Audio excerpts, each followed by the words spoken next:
Bab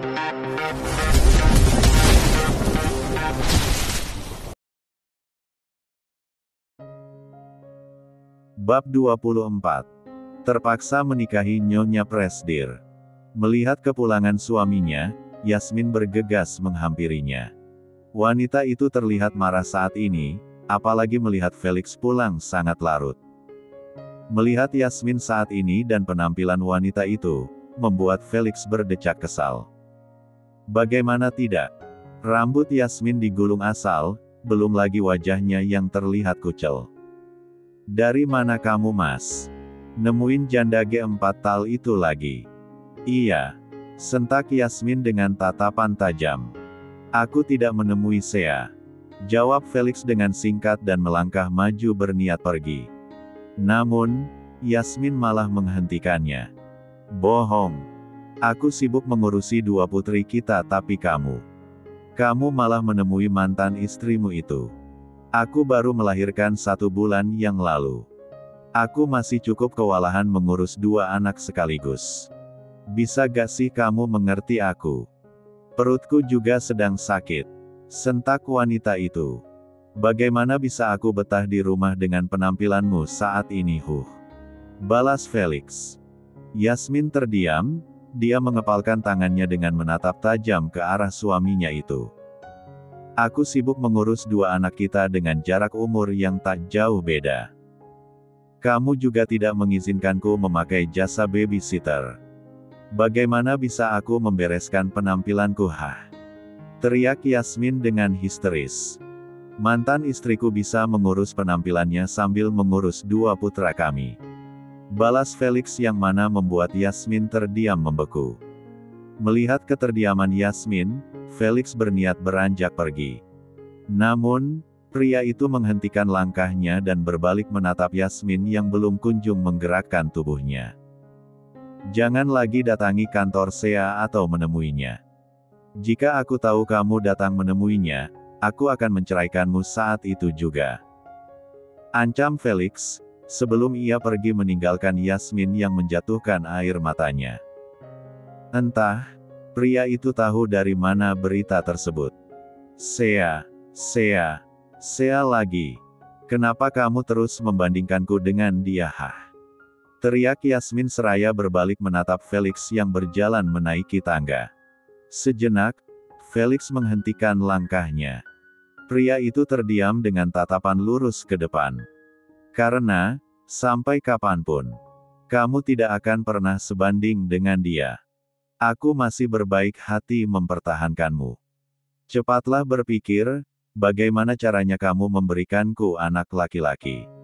Jika kamu tidak bisa melakukannya, siap-siap saja. Aku akan menceraikanmu secepatnya. Felix berlalu pergi, meninggalkan Yasmin yang terduduk lemas di lantai. Felix tak pernah datang lagi semenjak kedatangannya terakhir kali yang membuat keributan. Begitupun dengan Yasmin, setidaknya saya merasa tenang karena 2 orang itu tak lagi mengganggunya.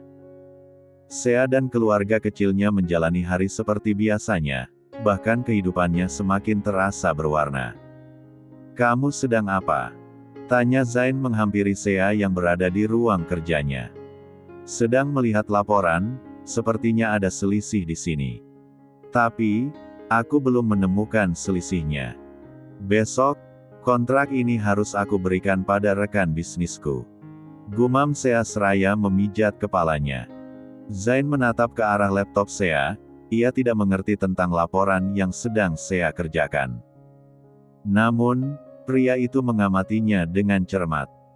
Sementara Sea, ia memilih meminum teh hangat miliknya seraya memijat kepalanya yang terasa pusing. Entah sadar atau tidak, Zain meletakkan jari jemarinya di atas keyboard dan mulai memainkannya. Pria itu tampak serius melihat angka dan juga kalimat dengan bahasa Inggris di hadapannya. Sea yang sedang memejamkan matanya tidak tahu apa yang dilakukan oleh suaminya itu. Coba kamu lihat, apa seperti ini? Sea tersebut, ia segera membuka matanya dan menatap ke arah laptopnya. Wanita itu menegakkan tubuhnya, ia mengecek laporan yang sedang ia koreksi. Menyadari jika laporan itu sudah benar, seketika Sea langsung membulatkan matanya. Apa kamu bisa berbahasa Inggris? Pekik Sea dengan tatapan tak percaya. Sedikit, kenapa? Aku memang tidak terlalu pandai berbahasa Inggris. Wajar saja, aku hanya belajar dari temanku saat SMA dulu. Balas Zain dengan tatapan khawatir. Keren. Kamu bisa memecahkan permasalahanku dalam waktu yang sebentar. Zain, kamu benar-benar hebat. Pekik Sea dengan tatapan berbinar. Zain tersenyum, ia menggaruk kepalanya yang tak gatal. Aku hanya mempelajari apa yang dosenku ajarkan di kampus. Pelajarannya masih terlalu sedikit, dan tidak, ini bukan pelajaran, tapi skill. Kau memilikinya. Apa tidak sebaiknya, kamu menjadi sekretarisku saja? Kebetulan, aku membutuhkan sekretaris. Nanti, asistenku yang akan membantumu untuk belajar. Zain langsung menggeleng, dia melambaikan tangannya dengan tatapan panik. Tidak. Jangan. Aku tidak bisa. Aku hanya tahu sedikit, dan kebetulan saja aku mendapatkan permasalahan tadi. Mungkin saja, kamu tak dapat menyelesaikannya karena otakmu sedang lelah. Ini sangat mudah, jangan terlalu berlebihan. Pekik Zain dengan panik. Ia merasa, tak sanggup mengerjakan tugas kantor dalam keadaan dirinya tak pernah masuk ke dalam bidangnya. Brak, Momi. Kai datang dengan raut wajah paniknya, membuat Sea dan Zain langsung menatap kaget ke arah anak itu. Kai, kok belum tidur? Heran Sea seraya meraih putranya dalam pangkuannya. Kai lupa buku Lukaci PL. Ujar anak itu. PR apa? Tanya Zain mewakili Sea. PL, culuh foto cama keluarga. Nanti ditempel di buku gambal. Kai lupa bilang, becok dikumpul. Gimana ini? Nanti kain dakel jain cendili, malu cendili, cengcala cendili, melana cendili. Drama anak itu. Sea menghela nafas pelan, dia pikir apa sampai anak itu sangat panik, tatapannya beralih menatap jam dinding yang menunjukkan pukul 10 malam. Masih ada waktu untuk foto keluarga dan ia bisa mencetaknya besok. Namun, pastinya Asril sudah tidur. Ia juga tak akan tega membangunkan putranya itu untuk berfoto. Kalau pagi, pasti tidak akan keburu dengan segala kesibukan mereka. Ya sudah, ayo foto sekarang. Ajak Sea yang langsung meraih ponselnya. Loh, Asril gimana? Protes Zain. Kasihan kalau dibangunin, besok sore kita foto ulang lagi saja. Sahut Sea. Cebental. Kai berlari keluar, membuat kedua orang dewasa itu saling tatap. Tak lama, Kai kembali dengan membawa Asril. Tampak, wajah Asril terlihat kusut. Anak itu menatap kesal ke arah adiknya yang menarik tangannya dengan kasar. Melihat kedatangan putra sulungnya, tentunya Sea dan Zain melongo tak percaya. Cudahkan. Ayo foto. Seru Kai dengan semangat. Asril dan Kai duduk di sofa tepat di tengah-tengah Sea dan Zain. Keduanya menatap ke arah ponsel Sea yang berada di atas kursi. Wanita itu memang tak memiliki kamera, sebab ia belum merasa perlu membelinya. Cenyum cemua. Seru Kai dengan semangat. Perlahan, Zain mengulurkan tangannya ke samping. Ia merangkul bahu istrinya itu dengan tatapan yang masih mengarah pada kamera. Merasa ada yang menyentuh bahunya, Sea mengalihkan pandangannya ke arah Zain. Belgaya balu. Belgaya balu. Pekik Kai dengan heboh. Sea langsung menatap ke arah Asril, sedangkan Zain menatap ke arah Kai. Kemudian, keduanya menggigap pipi kedua anak itu. Kai dan Asril mempertahankan senyuman mereka, mata kedua bocah menggemaskan itu menatap ke arah kamera tanpa berkedip. Mundulan abang. Bisik Kai dengan mempertahankan pandangannya ke depan. Sudah. Sahut Asril. Kai melirik ke arah Asril, ia merasa abangnya itu tak melakukan apa yang ia minta. Kai minta mundulaan loh. Bukan cuman digecel P4N. T4 tena. Kai memeluk leher Asriel dan menjatuhkannya ke belakang. Yang mana, membuat Zain dan Sea refleks memajukan wajah mereka. Kap. Sea membulatkan matanya, begitupun dengan Zain.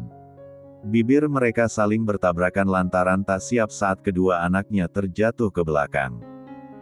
Tak hanya mereka yang syok, kedua bocah menggemaskan itu juga terlihat syok karena melihat pemandangan yang tak seharusnya mereka lihat. Tabrakan jadinya, bukan salah Kai loh. Kalah Cendilinda ada lemnya. Cicit Kai dengan tatapan meringis.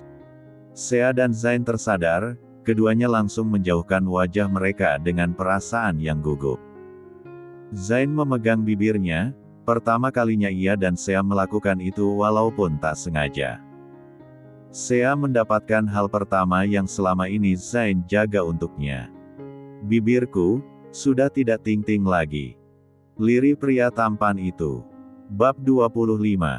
Zain bersiap akan ke kampusnya, pria itu tengah menyisir rambutnya. Tatapannya beralih menatap ke arah sang istri yang sedang berdandan. Sejenak, Zain menatap apa yang Sea lakukan saat ini. Keningnya mengerut dalam saat Sea memakai lipstik di bibirnya. Bisakah kamu tak memakai benda itu? Tanya Zain yang mana membuat Sea menghentikan kegiatannya. Lipstik maksudmu? Sahut Sea dengan tatapan bingung. Ya, itu. Apa harus memakainya? Warna bibirmu sudah bagus, tidak perlu dipoles lagi seperti adonan nastar. Protes Zain. Sea menghela nafas pelan, kalau tidak pakai ini, bibirku terlihat pucat. Sudahlah, aku harus berangkat ke kantor sekarang. Sea tetap memakai lipstiknya yang mana membuat Zain tak terima. Saat Sea akan meraih tas bahunya, tiba-tiba Zain menariknya dan melum 4 tebis birnya. Mata Sea membulat sempurna, ia mata Zain yang ada di hadapannya. Tersadar, Sea langsung mendorong D4 Zain dan mengusap bibirnya secara kasar. Apa-apaan kamu? Pekik Sea.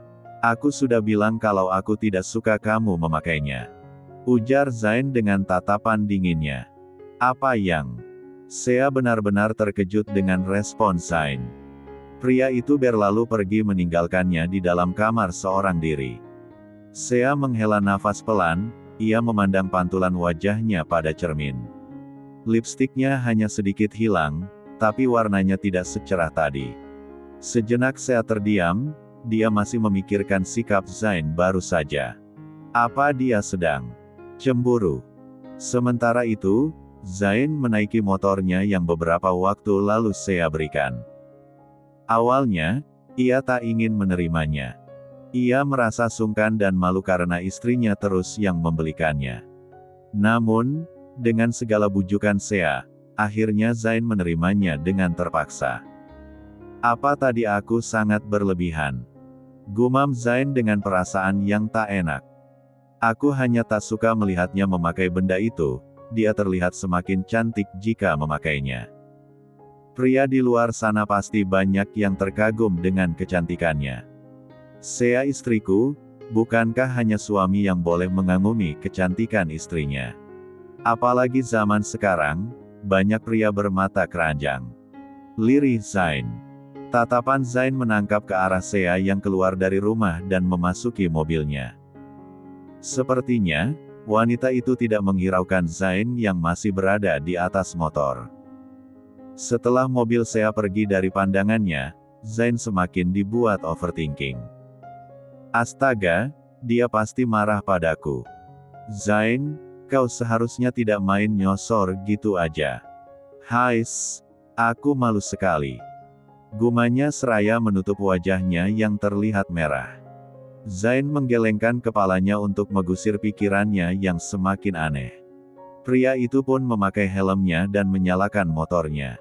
Namun, saat akan melajukannya, tiba-tiba ia mendengar suara yang tak asing di telinganya. Kini kukadal, cekop. Cintaku mana mobil momi? Tadi kai culu tunggu cebentak kalna mau B3 lak dulu, kok ndak ada? Kai terkejut saat ia tersadar jika dirinya ditinggal oleh sang momni.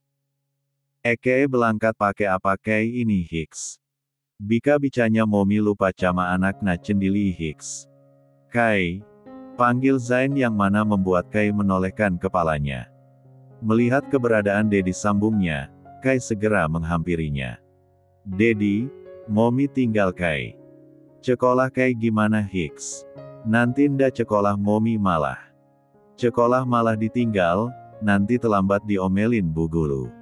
Celba kalah hidup na Kai. Rengek Kai yang mana membuat Zain tertawa kecil. Ayo naik, Dedi antar.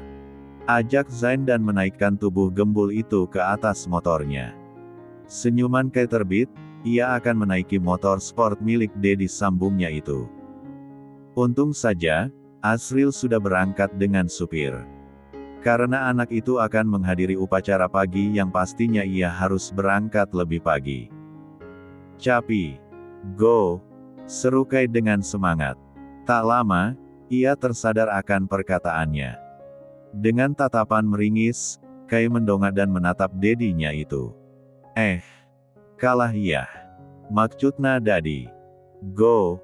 Zain menggelengkan kepalanya, ia melajukan motornya dengan kecepatan sedang. Sesampainya di sekolah Kai, pria itu menjadi pusat perhatian para teman-teman Kai. Melihat itu, Kai tersenyum lebar. Zain lalu menurunkan bocah menggemaskan itu dari motornya. Dedi hati-hati ya belangkat belajal naa. Seru Kai dengan suaranya yang keras. Mendengar itu, Zain sedikit bingung. Mengapa Kai harus berteriak padahal jarak mereka dekat? Tapi tidak dengan Kai. Ia melirik para temannya yang menatap kagum ke arah Zain. Baiklah, Dedi berangkat dulu. Belajar yang pintar. Sebelum pergi, Zain mengelus lembut kepala putra sambungnya itu. Zain pun melajukan motornya pergi meninggalkan sekolah Kai. Setelah pria itu tak nampak lagi di penglihatannya, Kai berbalik menatap para temannya. Lalu, ia bersedekap dat 4 dengan senyuman bangga. Kai, tadi Dedimu ya? Wah, ternyata foto yang kemarin kamu kasih lihat benar. Kamu punya Dedi. Seru seorang anak laki-laki bertubuh gemuk. Iya benar, Dedi Kai sangat tampan. Motornya sangat bagus, apa Dedimu pembalap? Molly seharusnya tak meledekmu tak punya Dedi, padahal kamu punya. Sahut seorang anak perempuan yang memakai bando di rambutnya. Kai tersenyum semakin kebar, matanya melirik ke arah anak perempuan yang selalu berdebat dengannya lantaran ia tak memiliki Dedi saat itu. Tapi kini, dengan bangganya Kai memperkenalkan sang Dedi. Kai, Dedimu punya pacal nda? Lola mau jadi pacalna Dedi kamu. Ujar salah satu dari teman perempuannya itu yang mana membuat Kai membulatkan matanya. Hi cangcolaang. Dedi Kai nda mau cama citu ya. Teriak Kai dengan emosi menggebu. Ngomong yang bener aja nda bika. Dedi cuma punya momi Kai yang cantik cetal mempekona kata Oma. Dacal, lampe. Kai melengos, ia beranjak pergi meninggalkan para teman tekannya yang melongo menatap kepergiannya. Bukannya dia juga tidak bisa berbicara dengan benar. Entah. Sahut yang lain menaikkan bahunya dengan acuh. Setelah selesai jam kuliah, Zain mampir ke kafe milik Ricky. Pria itu menunggu sahabatnya selesai dengan pekerjaannya, barulah keduanya mengobrol ringan seraya menikmati secangkir kopi. Walaupun Zain sudah menikah, tapi ia dan Ricky terkadang bertemu hanya untuk mengobrol sejenak. Bagaimana rasanya jadi suami dari janda kaya raya? Pasti enak, tidak perlu capek kerja sepertiku. Kalau ada janda yang lain, tawarkan padaku ya.